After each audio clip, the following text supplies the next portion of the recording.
Karibu sana mtazamaji kupata zile dondoo za kimichezo ambazo zinakujia kila wakati kutoka katika chaneli yako bora kabisa hii ya Manyuzi TV. Bwana, hii leo katika jiji la Dar es Salaam kulikuwa na kikao nyeti kabisa kutoka katika shirikisho la soka nchini Tanzania TFF kupitia Rais Wallace Karia.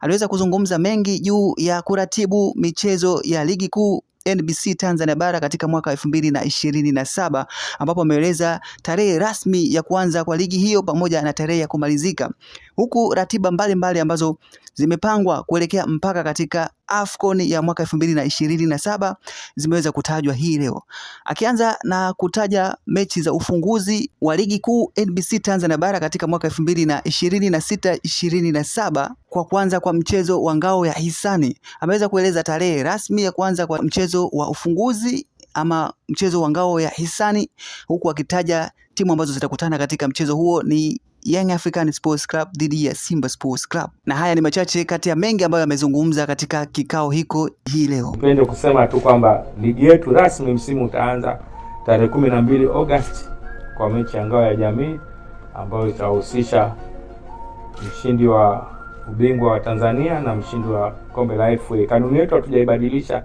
ile ya timu 4, lakini kutokana na majukumu ambayo ya msimu unaokuja kuna na mambo ya AFCON na qualifier pia za AFCON ambazo tunashiriki, ingawa bado ni rasmi kwamba tutashiriki mashindano, lakini lazima tushiriki kwenye qualifier. Na ligi itaanza tarehe 14 mwezi Agosti, na kwa mfumo tulivyotengeneza na kuweza kupisha, kwa sababu AFCON inaanza Juni 16, kwa hiyo ligi itaisha tarehe 16 Mei mwaka 2027. Kwa hiyo nachukua nafasi hii kuwajulisha rasmi tarehe hizo, lakini pia na kuzindua mfumo huo. Wallace Karia, rais wa TFF, akizungumzia kuhusiana na mfumo ambao umezinduliwa hii leo, ambao utaratibu michezo pamoja na kuweka takwimu nzuri ya michezo ya ligi kuu NBC Tanzania bara ili kuondoa utata katika mechi ambazo zitakuwa zikichezwa, pamoja na kuondoa uvivu wa timu kusema kwamba wachezaji wamechoka, pamoja na mambo mengine ambayo yamekuwa ni sababu mojawapo ya kuchelewesha michezo hiyo. Amesema hivi: huu mfumo utatusaidia na tumeweka komanda ambazo zitatusaidia, na yale malalamiko kwamba nimetoka kucheza Mbeya, sijui naenda Kigoma au naenda Kagera, inaweza ikawa imewapunguza. Lakini pia kuna malalamiko ambayo hayana msingi.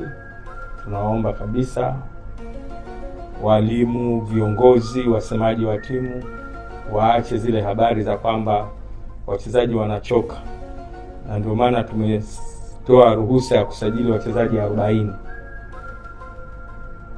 Na mnajua majukumu ambayo tunayo.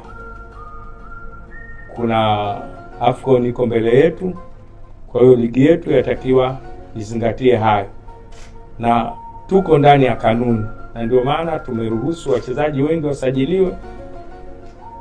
Inawezekana mfumo utakapokuwa tumeuzindua, mtaona kwamba mechi hizo zinaweza kwa wiki kukawa na mechi 3.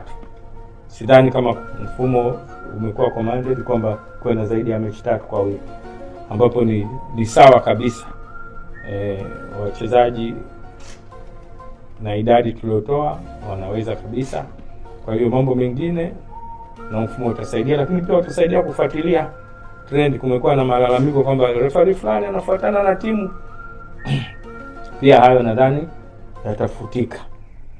Kwa maana hiyo huu mfumo leo unazinduliwa hapa, lakini kabla ya tarehe 20 ilikuwa ufanyike moja kwa moja rasmi kutoa na fixture ya ligi, lakini leo tunauzindua tu hapa. Wameniomba niwepo mimi. Naam, tumepata kufahamu tarehe rasmi ya kuanza kwa mchezo huo wa ngao ya hisani wa NBC Tanzania bara, mchezo wa ufunguzi, na tarehe rasmi ya kumalizika kwa ligi kuu NBC kwa mwaka 2027. Hii ni Manyuzi TV, endelea kufuatilia kwa kupata updates mbalimbali zinazohusiana na masuala ya kimichezo, teki, burudani pamoja na kufahamu masuala ya kijamii. Usiache kusubscribe, kulike, kushare na kucomment. Tukutane tena hapo baadaye.